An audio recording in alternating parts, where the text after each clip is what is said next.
Bismillahirrahmanirrahim. Assalamualaikum warahmatullahi wabarakatuh.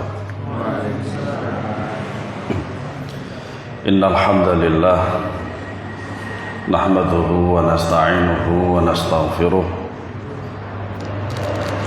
wa na'udzu billahi min shururi anfusina wa min sayyiati a'malina. Man yahdihillahu fala mudilla lahu wa may yudlil fala hadiya lahu. Ashhadu an la ilaha illallah wahdahu la syarika lahu wa ashhadu anna Muhammadan 'abduhu wa rasuluh. Allahumma salli wa sallim wa barik ala nabiyyina Muhammadin wa ala alihi wa ashabihi ajma'in. Ma'asyiral muslimin, azanallahu wa yakum. Alhamdulillah, kita bersyukur pada Allah atas semua nikmatnya, nikmat Islam, nikmat sunnah, nikmat afiah, nikmat kesehatan, dan dijauhkan dari seluruh mara bahaya, dimudahkan urusan dan dilancarkan rezeki serta dikuatkan dalam melaksanakan ibadah kepada Allah Subhanahu wa ta'ala. Dan semoga Allah Subhanahu wa ta'ala memberikan kita ilmu yang bermanfaat dan amal yang saleh. Amin ya rabbal alamin. Ma'asyiral muslimin, azanallahu yakum. Kita melanjutkan pembahasan usul thalathah. Kita masih pada muqaddimah, yaitu mempelajari 3 hal. Yang pertama, kita telah membahas bahwasanya Allah lah yang menciptakan kita, memberi rezeki kepada kita, dan Allah tidak membiarkan kita begitu saja, tetapi Allah mengutus kepada kita seorang Rasul. Barang siapa mentaatinya maka dia masuk surga, dan barang siapa durhaka kepadanya maka dia masuk neraka. Dalilnya adalah surat Al-Muzammil ayat 15-16. Allah Ta'ala berfirman, Inna arsalna ilaikum rasulan syahidan alaikum kama arsalna ila fir'auna rasula fa'asa fir'aunur rasula fa'akhadnahu akhadha wabila.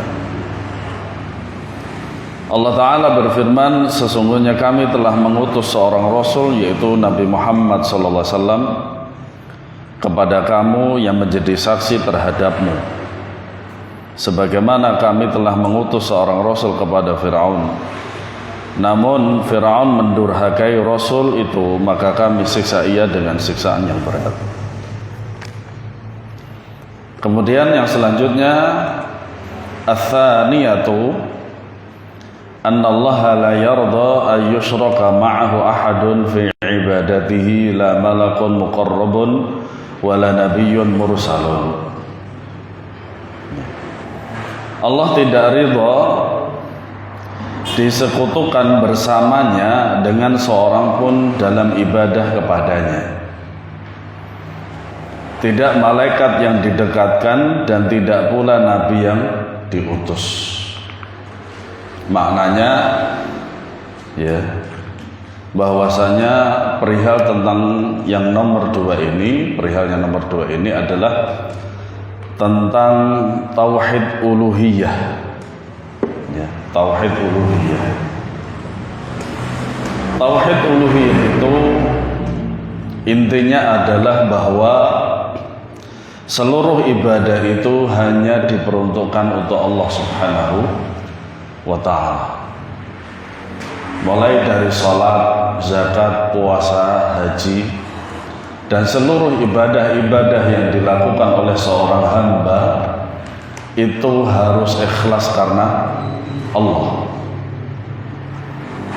Karena pada dasarnya ibadah itu adalah kriterianya adalah yang dicintai dan diridhai oleh Allah Subhanahu wa ta'ala. Ya. Makanya para ulama mengatakan bahwasanya al-ibadatu hiya, ibadah maknanya ya ismun jami'un likulli ma yuhibbuhu Allah wa yardah minal aqwali wal af'ali adh-dhahirah wal batinah. Ya. bahwasanya yang namanya ibadah itu adalah suatu nama yang mencakup perkataan dan perbuatan secara zahir dan batin yang dicintai dan diridhai oleh Allah Subhanahu wa taala. Nah, apa tanda bahwasanya ibadah itu dicintai dan diridhai oleh Allah? Adalah diperintahkan. Ya. Maka perintah itulah bentuk daripada bahwasanya ibadah itu dicintai dan diridhai oleh Allah Subhanahu wa taala. Makanya kata Syekh Muhammad rahimahullah taala mengatakan wa a'dhamu ma amarallahu bihi at-tauhid. Dan seagung-agung perintah Allah adalah mentauhidkan Allah. Itu adalah perintah yang agung, mentauhidkan Allah. Wa a'dhamu ma naha anhu asyirku. Dan larangan Allah yang paling agung untuk dijauhi seorang hamba itu adalah kesyirikan. Ya. Nah, poin ketiga ini bahwasanya Allah Subhanahu wa taala tidak ridho ya, apabila disekutukan. Nah, disekutukan di sini ada dua macam para jamaah sekalian. Yang pertama, sama sekali tidak menyembah Allah Subhanahu wa taala. Makanya di sana ada perbedaan antara kekufuran dan kesyirikan. Contoh konkretnya kekufuran apa? Ahli kitab. Contoh kesyirikan itu apa? Yaitu Persia. Ya. Kemudian yang kedua, kriteria yang kedua itu menyembah Allah atau beribadah kepada Allah tapi juga beribadah kepada yang lain, itu juga kesyirikan.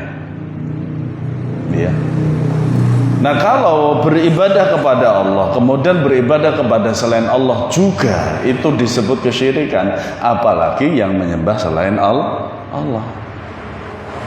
Ya. Nah, di sini Syekh menyebutkan dua makhluk yang agung, yaitu malaikat yang dekat. Siapa? Malaikat Jibril terutamanya. Wala nabiyyun mursalun, dan seorang nabi yang diutus. Siapa? Nabi Muhammad sallallahu alaihi wasallam. Nah, dua makhluk ini para jamaah sekalian tidak ada hak rububiyah sama sekali.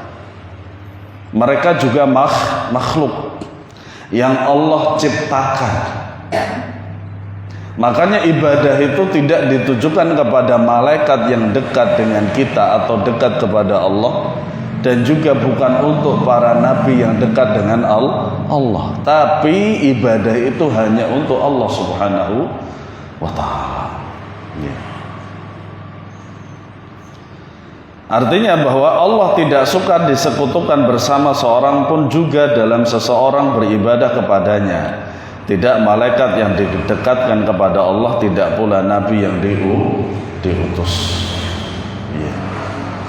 Yang kita tahu kan malaikat yang dekat dengan Allah itu diantaranya adalah malaikat Jibril, yang Allah utus dengan membawa wahyu. Tapi tidak serta-merta ibadah itu ditujukan kepadanya, tidak. Ya. Ibadah itu tidak ditujukan kepadanya. Dan tak ada satupun dalil yang menunjukkan bahwasanya sholat itu ditujukan kepada malaikat. Gak ada. Sedekah itu diniatkan karena malaikat. Gak ada. Iya. Kenapa demikian? Karena malaikat itu akan bertanggung jawab terhadap dirinya sendiri di hadapan Allah. Para nabi juga demikian. Para nabi itu, mereka itu tidak ada hak rububiyah, sehingga apa, ibadah itu tidak untuk mereka, sehingga juga bahwasanya mereka pun juga akan bertanggung jawab terhadap diri mereka sendiri. Nah, contohnya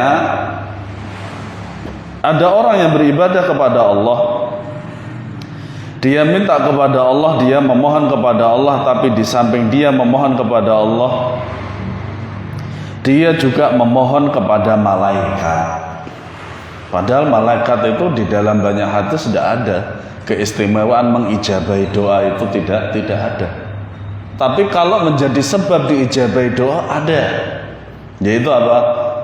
Ketika seorang imam membaca waladhdallin fa'aminu, maka aminlah kalian. Barang siapa yang amin yang mencocoki malaikat, maka doanya akan dikabulkan. Itu toh, gak ada yang lain. Yeah. Karena hak rububiyah dan uluhiyah itu Allah saja. Yeah. Makanya ibadah itu segala sesuatunya harus ikhlas karena Allah. Kalau ibadah itu tidak diikhlaskan karena Allah, Allah nggak akan menerima. Ya. Dia memohon juga kepada Allah. Seperti orang berkata, ya Allah tolonglah saya. Kemudian dia minta lagi, ya Jibril tolonglah saya. Tugasnya Jibril itu sudah habis para jamaah. Karena tugas utamanya adalah membawa wahyu. Ya Nabi sudah wafat. Ada nggak yang tahu dalilnya bahwasanya malaikat Jibril sampai sekarang masih bekerja? Artinya mendapatkan tugas dari Allah Subhanahu wa taala. Kan kita tahu bahwasanya malaikat Jibril itu membawa wahyu. Lalu Nabi sudah wafat. Kerjaannya apa dia? Nah, dalilnya pun tidak ada. Iya. Makanya para ulama rahimahumullah ta'ala senantiasa mengatakan, menjelaskan di atas manusia itu adalah Allah. Ya, di atas manusia adalah Allah. Tidak ada makhluk lain, tidak ada. Makanya makhluk tertinggi di hadapan Allah Subhanahu wa ta'ala itu manusia. Malaikat masih kalah para jamaah sekalian, karena malaikat itu tidak sempurna. Tidak sempurna. Ada yang pernah melihat malaikat? Ada yang pernah melihat malaikat makan soto? Jelas mboten. Jelas tidak ada nih. Iya. Ada yang pernah melihat malaikat nongkrong ngopi sambil makan ketan? Tidak ada. Makanya di atasnya manusia itu hanya Allah. Kalau manusia itu beribadah kepada selain Allah, berarti derajatnya turun. Ya, derajatnya turun. Entah itu malaikat yang dekat dengan Allah atau nabi yang agung. Ya. Maka Allah tidak suka yang seperti ini, meskipun malaikat itu adalah malaikat yang dekat dengan Allah. Di samping dia minta kepada Allah, dia juga minta kepada selainnya. Maka ini merupakan kesyirikan, karena menyekutukan Allah. Allah tidak suka disekutukan dengan siapapun juga, baik itu malaikat dekat dengan Allah maupun yang lain. Nah, kalau malaikat yang dekat saja tidak terjamin kalau dia itu tidak diibadahi, maka bagaimana dengan malaikat-malaikat yang lain? Kalau Nabi SAW saja itu tidak ada hak untuk diberi hak rububiyah dalam ibadah, maka bagaimana dengan Nabi yang lain? Ya. Atau kepada Rasulullah, ya Allah tolonglah saya, ya Rasulullah tolonglah saya. Lah Rasulullah sudah wafat. Makanya ketika Nabi SAW wafat, itu Abu Bakar radhiyallahu anhu berkata kepada manusia di depan beliau, wahai manusia yang menyembah Allah, Allah tidak akan pernah mati. Tapi barang siapa yang menyembah Muhammad, Muhammad sudah mati. Gitu. Doa Abu Bakar radhiyallahu anhu, sahabat Nabi yang dekat sekali, itu aja nggak beribadah kepada Rasulullah kok. Yang dikatakan bahwasanya iman, setengah imannya Abu Bakar kalau ditimbang dengan seluruh dunia itu tidak seimbang. Tidak bisa menyamai keimanannya Abu Bakar radhiyallahu anhu. Iya. Apabila ditimbang dengan setengah manusia, keimanan setengah manusia, enggak ada perbandingan, itu enggak bisa. Enggak bisa membandingi setengahnya daripada keimanannya Abu Bakar. Itu pun ketika Nabi SAW wafat, enggak pernah tuh mendekati kuburan beliau sallallahu alaihi wasallam. Tidak pernah. Tidak ada riwayat. Ya. Karena tahu kalau sekiranya Abu Bakar radhiyallahu anhu itu datang kepada kuburan Nabi sallallahu alaihi wasallam kemudian meminta-minta, berarti dakwahnya Nabi gagal, dan itu tidak mungkin. Dan itu tidak mungkin. Ya. Makanya di antara kriteria kesuksesan sebuah dakwah itu adalah mengajak manusia, kaum muslimin, masyarakatnya, kaumnya untuk betul-betul beribadah hanya kepada Allah saja, walaupun satu orang tok, tidak masalah. Ya, tidak masalah. Karena itu timbangannya sudah berat di hadapan Allah Subhanahu wa taala. Kata Ali bin Abi Thalib radhiyallahu anhu, li ayyahdiyaka rajulan wahidan khairun laka min humrin na'am. Satu orang saja dengan sebabmu mendapatkan hidayah Allah, beribadah kepada Allah dengan benar, mentauhidkan Allah dengan benar, itu lebih baik bagimu daripada onta merah. Ternyata onta merah itu ada, bukan kiasan, sanes kiasan, tapi onta merah betul-betul ada, walaupun gak merah semerah niki misalnya. Tapi orang-orang Arab mengatakan ini onta merah. Dan onta merah ini adalah hewan yang paling mahal. Kalau sekiranya napa niku? Onta biasa harganya sekitar 30 juta, 50 juta. Ini onta merah harganya 200 juta ke atas. Makanya kemudian para ulama mengkiaskan onta merah itu seperti apa? Antum beli Lamborghini sekian miliar, antum beli Bugatti misalkan sekian miliar. Ini kalau di Jakarta ini ditut gitu. Di apa namanya? Disensor, istilahnya disensor, karena nggak boleh menyebutkan merek ini. Seperti itu. Itu lebih baik. Karena apa? Karena orang yang menjadi sebab wasilah seorang itu mentauhidkan Allah, itu tabungannya di akhirat. Tabungannya di akhirat. Kita semuanya akan mati para jamaah sekalian. Yang mau kita bawa apa? Dan yang paling bisa menyelamatkan yaitu tauhid. Mentauhidkan Allah dan menjaga salat dengan baik. Ya, makanya ketika seorang itu hidupnya hancur dan lain sebagainya, apa yang perlu diperbaiki? Salat. Makanya Allah Subhanahu wa taala berfirman, "Innas salata tanha 'anil fahsya'i wal munkar." Sesungguhnya salat itu mencegah dari perbuatan keji dan mungkar. Makanya perbaiki dulu salatnya supaya apa? Hubungannya baik dengan Allah. Sudah tauhidnya bagus, salatnya bagus, masya Allah. Inilah hamba yang diidam-idamkan oleh Allah Subhanahu wa taala. Ya. Nah, jadi para jamaah sekalian, hal ini bukan masalah kecil, karena syirik itu bukan masalah kecil. Walaupun syirik kecil loh. Ya. Syirik kecil itu masalah besar, namanya kesyirikan. Dulu Rasulullah SAW itu sangat khawatir, bahkan takut dengan adanya kesyirikan kecil itu tadi. Karena sangat menghancurkan hidup seorang hamba. Dia jauh dengan Allah Subhanahu wa taala. Hidupnya berantakan, akhiratnya lebih berantakan lagi.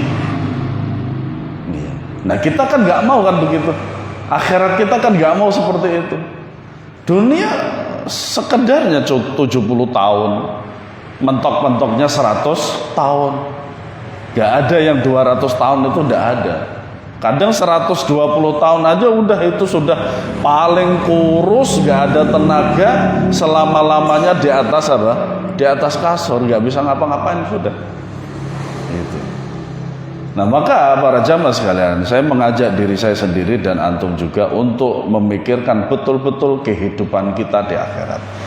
Mau enak atau enggak, itu toh.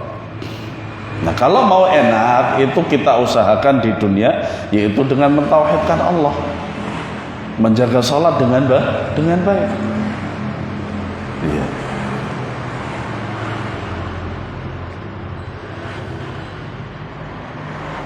Penulis menyebutkan tidak malaikat yang didekatkan dan tidak pula nabi yang diutus, dua-duanya dekat dengan Allah. Ya. Malaikat dekat dengan Allah, nabi juga dekat dengan Allah. Kan gak mungkin nabi itu jauh dari Allah. Apalagi dai-dainya pun juga gak boleh jauh dari Allah Subhanahu wa taala, karena dia contoh ya terhadap kaumnya nanti. Kalau dia itu menjadi contoh dan perlu dicontoh gitu, kalau dia dekat dengan Allah Subhanahu wa taala. Kalau nabi dan malaikat saja tidak boleh kita minta di samping kita minta kepada Allah, apalagi orang yang derajatnya di bawah nabi, yang dianggap sebagai wali. Ya. Sebagian asatidzah salafi itu ada yang meniadakan wali songo, tapi saya membantahnya dan Ustaz Zainal Abidin membantahnya, dan itu ilmiah. Nah ternyata setelah saya dengarkan kenapa, apa alasannya meniadakan wali songo, karena banyak diziarahi yang tidak syar'i. Itu bab lain. Itu bab lain. Kalau meniadakan secara fisik wali songo, maka itu tentu saja harus ilmiah. Harus ilmiah. Nah, kata wali itu pada dasarnya adalah petugas. Dan sampai sekarang itu ada. Apa itu? Wali kota. Wali kota. Wali murid. Sekarang kita lihat wali kota mana yang saleh? Wali kota mana yang bisa terbang? Ya. Wali kota mana yang makan beling, minum oli? Karena apa? Yang kita tahu cerita-cerita tentang wali songo itu penuh dengan mistis.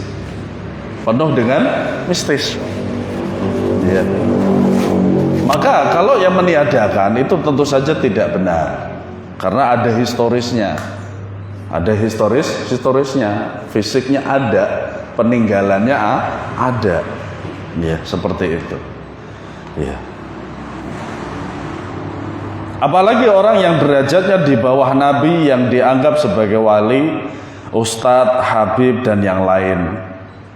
Di mana ketika mereka meninggal kemudian orang datang ke kuburannya dan minta di sana. Kuburannya dianggap kuburan keramat atau yang lain. Kalau tidak datang maka berbahaya. Minta rezeki ke sana, minta jodoh ke sana, minta sembuh. Loh, padahal walinya juga matinya gara-gara penyakit. Walinya itu apa?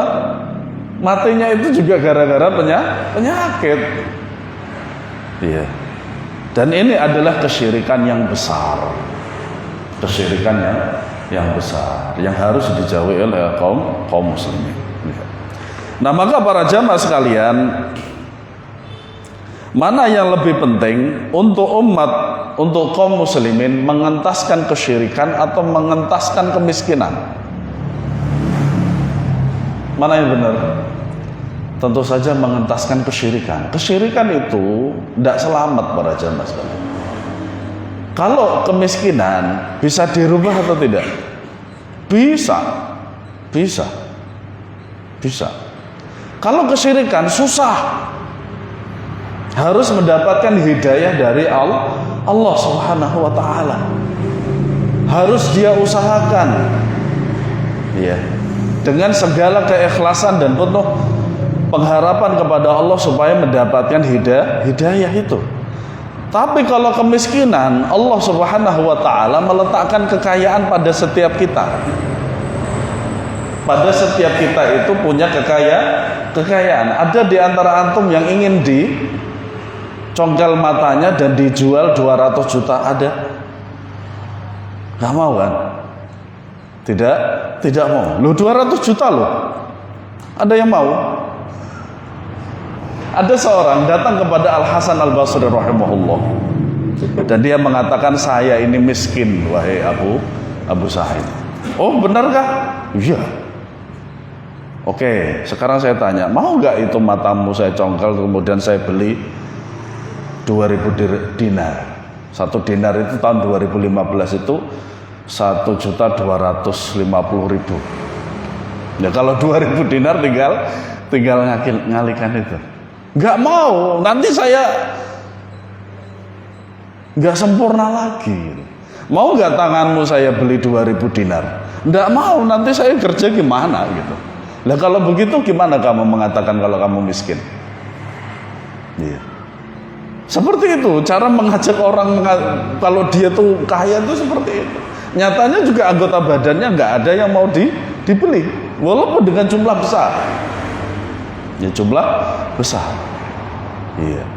Nyatanya juga ada, ya, untuk mendapatkan sesuatu, ya, dia harus melakukan sesuatu juga. Pesugihan. Subhanallah. Beberapa hari yang lalu saya mendengar, ya, mendengar orang sedang cerita pesugihan. Ajibnya, dia melaksanakan pesugihan itu sudah habis uang 30 juta. Ini nalarnya gimana para jamaah? Nalarnya gimana? Dia menghabiskan 30 juta hanya untuk apa? Pesugihan, sementara dia punya modal 30 juta. Kan bisa buat modal usaha, kan begitu. Ya memang betul, yang namanya pesugihan itu kilat, tapi itu bukan dari Allah Subhanahu wa ta'ala. Nyatanya perantara-perantara perbuatan yang digunakan itu bukan berupa ketaatan. Bahkan orang-orang yang melakukan pesugihan itu justru dilarang untuk sholat. Subhanallah. Ya. Nah, Nabi SAW bersabda, ala wa inna man kana qablakum kanu yattakhiduna qubur anbiya'ihim wa salihihim masajida. Ala fala tattakhidul qubur masajida fa inni anhaakum an dzalik. Ketahuilah bahwa sesungguhnya umat-umat terdahulu sebelum kalian telah menjadikan kuburan para nabi dan orang-orang saleh mereka sebagai tempat ibadah. Makanya sampai sekarang pun juga ada orang kalau masuk masjid itu malas-malesan, joget-jogetan, ngerokok, nongkrong dan lain sebagainya. Tapi ketika mereka masuk kuburan, ibadahnya khusyuk banget. Ya. Di mata mereka kuburan itu lebih berkah daripada masjid. Makanya masjidnya terbengkalai, ya kotor, tidak pernah dibersihin. Tapi kalau kuburan syekhnya, habibnya, kiainya, masya Allah di marmer, masya Allah dipasang marmer. Dan kemarin yang kita kedatangan Pak Presiden itu, ya kan, yang sekarang kemudian ditetapkan sebagai pahlawan nasional itu dulunya kuburannya itu cuma beton biasa, sekarang sudah jadi marmer itu. Ya. Padahal dia orang biasa, yo bukan kiai, yo bukan ustadz, yo bukan gus, yo bukan ahli ilmu, tapi kuburannya di marmer. Sementara masjidnya ya gitu-gitu aja. Nah inilah para jamaah sekalian yang dikhawatirkan oleh Nabi SAW dalam hadis ini. Ya. Makanya ketika disebutkan Lata, Uzza, kata Ibnu Abbas radhiyallahu anhu, mereka itu adalah orang-orang soleh pada zaman merekanya, orang-orang soleh. Falamma halaku, akan tetapi ketika mereka binasa, orang-orang itu mendirikan kuburan di atasnya. Mendirikan apa? Ya kicing, ya kemudian rumah dan lain sebagainya di atasnya. Sehingga Allah menyesatkan mereka dengan sebab mereka sendiri. Ya. Ingatlah, janganlah kalian menjadikan kuburan sebagai tempat ibadah, karena aku benar-benar melarang kalian dari perbuatan itu. Wa dalilu qauluhu ta'ala, dan dalilnya daripada pembahasan ini adalah firman Allah Subhanahu wa taala, wa annal masajida lillahi fala tad'u ma'allahi ahada. Dalilnya adalah firman Allah taala, dan sesungguhnya masjid-masjid itu untuk Allah. Nah, ini juga peringatan untuk kita juga para jamaah sekalian. Kalau Allah Subhanahu wa taala memudahkan kita untuk bisa membangun masjid, maka pertama itu adalah nikmat rezeki dari Allah. Kedua, jadikanlah masjid itu dengan ketentuan-ketentuan yang diridhai oleh Allah Subhanahu wa taala. Ya. Makanya banyak sekali ketentuan masjid itu.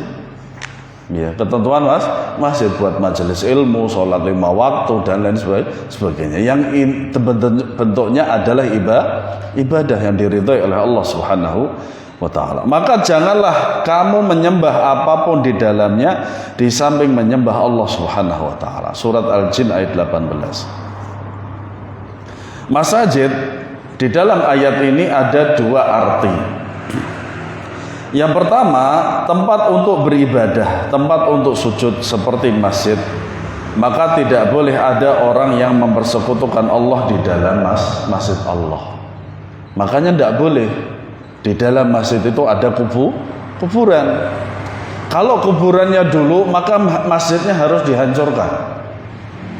Tapi kalau masjidnya dulu, maka kuburannya harus dikeluarkan. Itu ketentuan syariatnya begitu. Kalau tidak, maka orang-orang yang membangun itu akan dilaknat oleh Allah Subhanahu wa ta'ala. Ya. Kemudian yang kedua, maksud daripada masjid ini adalah anggota-anggota sujud, ya, yaitu yang berapa? Yang 7. Ada sebagian para ulama menyebutkan hidung ini juga termasuk. Bahkan ada hadis khusus yang menyatakan bahwasanya kalau hidung itu tidak menempel di lantai maka batal sholatnya. Wallahu a'lam. Ya. Jadi anggota sujud itu hanya boleh tunduk kepada Allah saja, tidak boleh kepada yang lain. Tidak boleh ada orang yang sujud kepada orang lain. Tidak boleh hanya karena orang itu pimpinan atau atasan kemudian sujud kepadanya. Maka ini tidak boleh. Pernah ada sahabat yang sujud kepada Nabi. Ini ada contoh konkretnya, malah terjadi pada zaman Nabi. Kurang hebat apa Nabi? Ya. Maka beliau mengingkarinya dengan pengingkaran yang begitu keras. Ya. Tidak boleh sujud kepada seorang pun juga selain Allah. Sahabat itu melihat orang-orang Nasrani sujud kepada para pendetanya. Ya, kaumnya tidak boleh sujud kepada kiainya, ustadznya, gusnya, tidak boleh. Ya, karena sujud itu hanya diperuntukkan oleh Allah Subhanahu wa ta'ala. Kalau sekiranya sujud itu boleh untuk selain Allah, maka tentu saja sholat jenazah itu ada rukuk dan sujudnya. Ya. Bahkan Nabi saja ketika dia sholat tidak ada rukuk dan sujudnya. Ya karena beliau bukan Allah, bukan Tuhan. Ya. Maka setelah mereka datang langsung sujud kepada Nabi SAW, beliau mengingkarinya. Kemudian beliau SAW bersabda, "Lau kuntu amiran ahadan an yasjuda li ahadin la amartul mar'ata an tasjuda li zawjiha." Seandainya, nah ini belum terjadi para jamaah, maka kata seandainya itu boleh. Kalau kata seandainya dan itu sudah terjadi, tidak boleh. Karena nanti akan berandai-andai dan kemudian nanti akan membuka daripada pintu syaitan itu masuk ke dalam pikiran kita, kemudian kita mengatakan sesuatu yang dibenci oleh Allah Subhanahu wa wa ta'ala. Nah, kalau belum terjadi, ya maka tidak masalah. Nah, ini kan belum, yaitu sujudnya sang istri kepada suami kan belum. Ya. Seandainya aku boleh untuk menyuruh seseorang sujud kepada orang lain, maka aku akan perintahkan seorang wanita sujud kepada suaminya. Nah, ini kita masih sering mendapati di media massa biasanya. Orang-orang yang sudah lulus TNI dan lulus polisi, kemudian didatangi oleh keluarganya. Itu kalau belum didatangi keluarga tidak boleh bergerak. Ya, dan tidak boleh bergerak. Nanti kalau sudah datang keluarganya, dipegang, disentuh, baru boleh bergerak. Nah, biasanya nyampe rumah kedatangan orang tua, dicium kakinya. Tidak boleh para jamaah sambil sujud.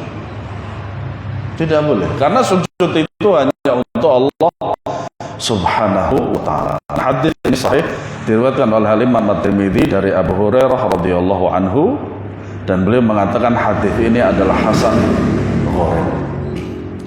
Hadis ini menunjukkan besarnya hak suami, sampai Rasulullah sallallahu alaihi wasallam menyebutkan bahwa kalau seandainya boleh, mafhum mukhalafahnya bagaimana? Pemahaman terbaliknya bagaimana? Berarti tidak boleh. Seandainya boleh,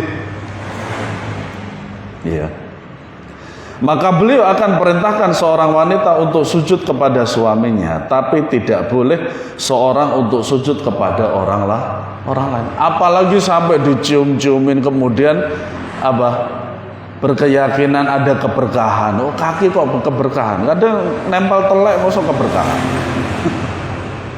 Iya. Iya. Beli sepatu harga 100 juta, ya tetap aja dia tempatnya di bawah. Orang nggak tahu kalau itu harganya 100 juta, karena tempatnya di bawah. Genteng walaupun murah, orang itu akan senantiasa melihat karena di atas. Makanya biasanya atasan akan bisa dihadapi, dikalahkan dengan atasan juga. Seperti itu. Oleh karena itu, masjid-masjid Allah tidak boleh ada seorang pun yang mempersekutukan Allah, dan anggota-anggota sujud kita tidak boleh digunakan untuk sujud kepada siapapun juga selain Allah. Nah, saya pernah mendengar daripada penjelasan para ulama, kenapa sahabat yang mulia Ali bin Abi Thalib itu digelari dengan karramallahu wajhah. Ya. Kalau kita melihat sirah, sejarah para sahabat itu, di antara yang masuk Islam ketika kecil itu adalah Ali bin Abi Thalib. Dan orang-orang terdahulu tahu anak kecil itu gak ngerti yang namanya ibadah, gak ngerti yang namanya patung, sehingga Ali bin Abi Thalib radhiyallahu anhu itu selamat dari penyembahan kepada berhala. Seperti itu, wallahu a'lam, ya. Jadi anggota sujud hanya boleh digunakan untuk tunduk kepada Allah, tidak boleh untuk tunduk kepada selainnya. Oleh karena itu kita tidak boleh untuk saling tunduk seperti saat Idul Fitri sampai sungkem, ya. Cukup menundukkan badan setengahnya aja, kemudian cium tangan kalau kepada orang tua, ya. Kemudian tunduk, ya, sampai sungkem tunduk. Maka ini bukan cara Islam, ya. Bukan berarti kemudian kalau tidak tunduk terus kemudian nggak menghormati dan memuliakan orang tua. Tidak ada keterangan itu seperti itu di dalam Islam. Iya. Kita taat dan berbakti kepada orang tua bukan dengan cara demikian. Bisa dengan salaman, mengikuti perintah orang tua selama tidak bertentangan dengan perintah Allah. Kalau disuruh sungkem sampai sujud, itu wajib untuk mengingkari.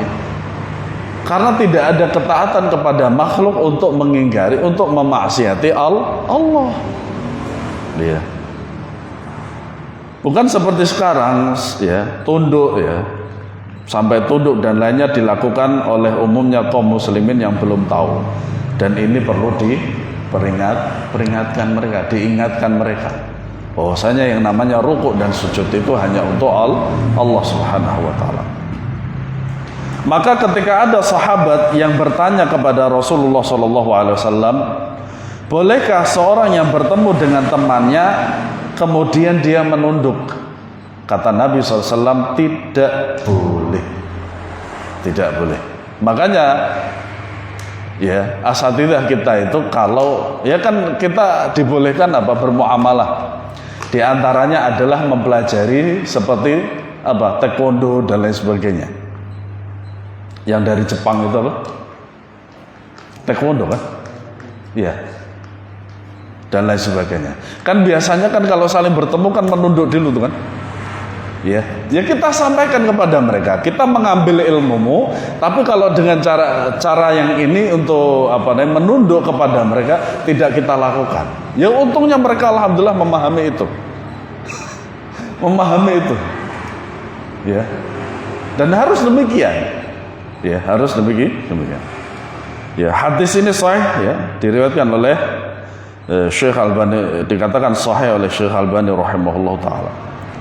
Sahabat dengan sahabat yang lain ketika bertemu tidaklah menunduk, tapi saling berjabat tangan. Bahkan ada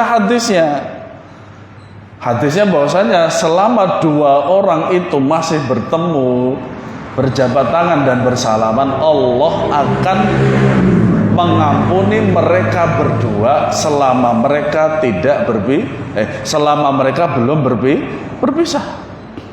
Iya, salaman, masya Allah. Ya, kadang ngobrol sejam 2 jam sambil ngopi, cemilan dan lain sebagainya. Nah, itu selama itulah Allah mengampuni dosanya. Nah, kemudian ketika mereka berpisah, barulah setelah itu ampunan Allah berhenti.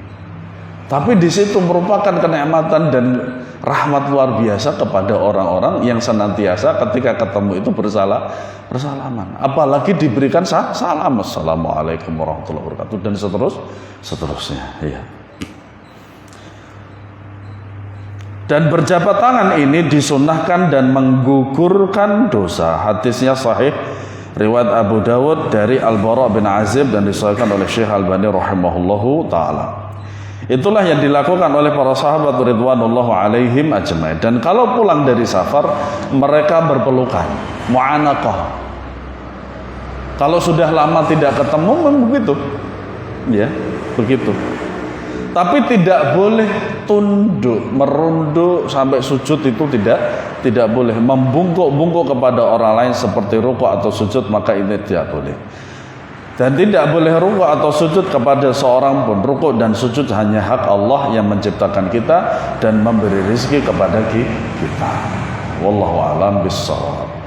Dan insyaallah taala untuk kedepannya kita akan membahas yang ketiga, yaitu anna man ata'ar rasul wa wahhadallaha la yajuzu lahu muwalatu man haddallaha wa rasulahu walau kana aqraba qaribin.